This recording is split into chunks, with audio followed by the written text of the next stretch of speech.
বারংবার ডেকে অযথা হয়রানি করা হচ্ছে, দাবি অর্জুন সিং এর।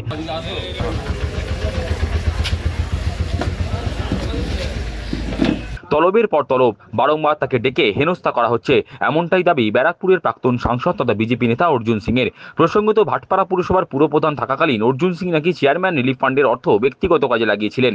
সেই অভিযোগে 2020 সালের 25শে আগস্ট ভাটপাড়া পুরসভার তরফে দায়ের করা হয়েছিল একটি মামলা। আর সেই মামলায় সিআইডির তরফে বৃহস্পতিবার ভবানী ভবনে হাজিরা দিতে গেলেন ব্যারাকপুরের প্রাক্তন সাংসদ Arjun Singh.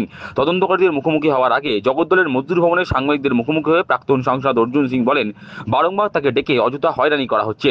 Chairman relief fund কেন করা হয়েছিল সেই জন্য তাকে ডাকা হচ্ছে। তার দাবি, আরবান স্কিমের টাকা যখন আসতো না তখন ওই স্কিমে নিযুক্ত পুরসভার অস্থায়ী কর্মচারীদের চেয়ারম্যান রিলিফ ফান্ড থেকে বেতন দেওয়া হতো। শুধু তাই নয়, বার্ধক্য ভাতা কিংবা বিধবা ভাতাও ওই ফান্ড থেকে দেওয়া হতো। এখনই বেরোবো, হয়তো যেতে পারি। কনফার্ম বলতে পারছি না, কেন এখন যাওয়ার সম্ভাবনা বেশি আছে। ওই ভবানী ভবনে আমরা ওদেরকে বারবার বলছি কি ব্যারাকপুরে করুক, কিন্তু ওরা ভবানী ভবনে ডাকছে, অত তেল খরচ করে ওখানে যেতে হচ্ছে রোজ। তো যাই হোক, দেখা যায়, আজকে যাওয়ার একটা সম্ভাবনা আছে। 12:30টার সময় ডেকেছে।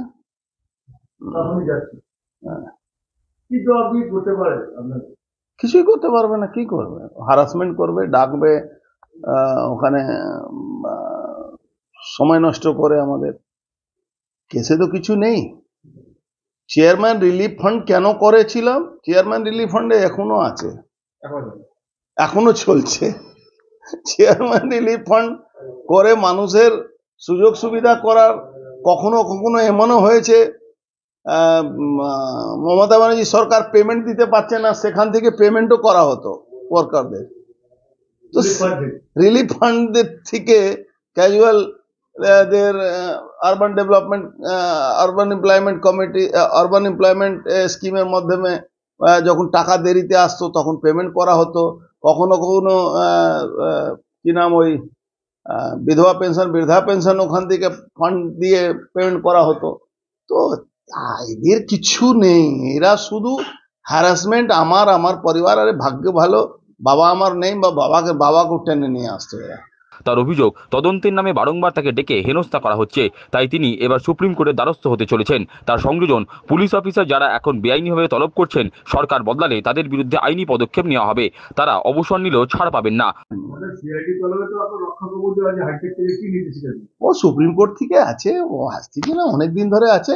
এবার আমরা সুপ্রিম কোর্টে যাব, কেন রোজ রোজ এই সব কাজ ছেড়ে তেল পুড়িয়ে আমাকে যেতে হবে এদের মুখ দেখতে।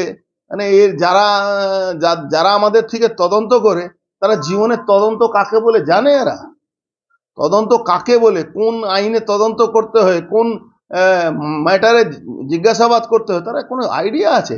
এরা রাজা বাহাদুরের কথা আমাদেরকে ডাকছে, কিন্তু তারাও, আমি তো কালকেও বলেছি, রিটায়ারমেন্ট আমাদের পলিটিক্যাল লোকের রিটায়ারমেন্ট হয় না। রিটায়ারমেন্ট কিন্তু সরকারি, যারা আজকে কারো আঙুল হিনানিতে মিথ্যা মামলা রোজ রোজ হ্যারাসমেন্ট করা, কিন্তু এরা সরকারি চাকরি করে রিটায়ারমেন্ট এদের হবে, এটা কিন্তু মাথায় রাখতে হবে। সরকার চেঞ্জ হবেই, সূর্য যখন উদয় হয় সূর্য অস্ত হবেই। এই সূর্য অস্ত যেদিন হবে সেদিন এরা কি করবে? এরা তখন বলবে আমরা তো সরকারি পার্টি, আমাদের তো সরকারের মধ্যে থাকতে হয়। এইসব লোককে সরকারের মধ্যে, আমাদের বিজেপি সরকারকে এইসব চোরচোটাদের দরকার পড়ে না। পুরনো স্মৃতি রোমন্থন করে অর্জুন সিং বলেন, একটা সময় পার্থভূমিকের বিড়ি খাওয়ার পয়সা ছিল না। এমনকি সিপিএম এর ত্রাস অঞ্জন দাশগুপ্তের ভয়ে পার্থভূমিক নৈহাটিতে মিটিং করতে পারত না। তৎকালীন সময় তাকে মিটিং মিছিল করতে নৈহাটি ও কাঁচরাপাড়ায় যেতে হতো। তার দাবি, বামাদের রক্তচক্ষু উপেক্ষা করে বাম আমলে নৈহাটিতে মারধর খেয়ে তৃণমূলটা করতেন অশোক চট্টোপাধ্যায়। পার্থভূমিক তো 2011 সালের প্রোডাক্ট। এখন উনি বড় বড় কথা বলছেন। লোক বলছে না, এরা সব আমার টাকা দিয়ে রাজনীতি করেছে। মমতা ব্যানার্জি ও দলকে দাঁড় করাবার জন্য আমরাই টাকা খরচ করেছিলাম। ক্ষমতা আসার পরে না, অনেক বড় বড় কথা বলে। এই যে পার্থভূমিক যে বলছে না, এই পার্থভূমিক বিড়ি খাওয়ার পয়সা থাকতো না, এখানে পড়ে থাকতো। আমার আশীর্বাদে ওখানে মিটিং হতো, নাহলে অঞ্জন দাশগুপ্ত মিটিং করতে দিত না এদেরকে। বীজপুর, কাঁচরাপাড়া, নৈহাটি, এরা মার খেয়ে চড়থাপড় খেত। পার্টি ওখানে একজনই করতো, পার্টি যদি তৃণমূল করতো, কেউ অশোক চ্যাটার্জি করতো, লাল জুতো খেত, কিন্তু পার্টিটা করতো। পার্থভৌমিক কবে পার্টি করেছে? পার্থভৌমিক তো 2011 সালে প্রোডাক্ট। তার আগে তো শুধু ওই কার থেকে কত টাকা ঝেড়ে 2 পয়সা রোজগার করতো, এই নিয়ে চলতো। এখন বড় বড় কথা বলার কি আছে? অর্জুন সিং এর ঠেকা পড়েছে। অর্জুন সিং এর 140 বছরের ফ্যামিলি এখানে বসবাস করে। আমরা প্যারালাল গভর্নমেন্টের মতন এখানে খরচ করি মানুষের পিছনে। ও কি আমাদেরকে বলবে? মালদাহে তৃণমূল কাউন্সিলর খুনে তার প্রতিক্রিয়া। তৃণমূল কাউন্সিলর খুনের ঘটনায় বড় মাথার নাম কেউ মুখে আনছেন না।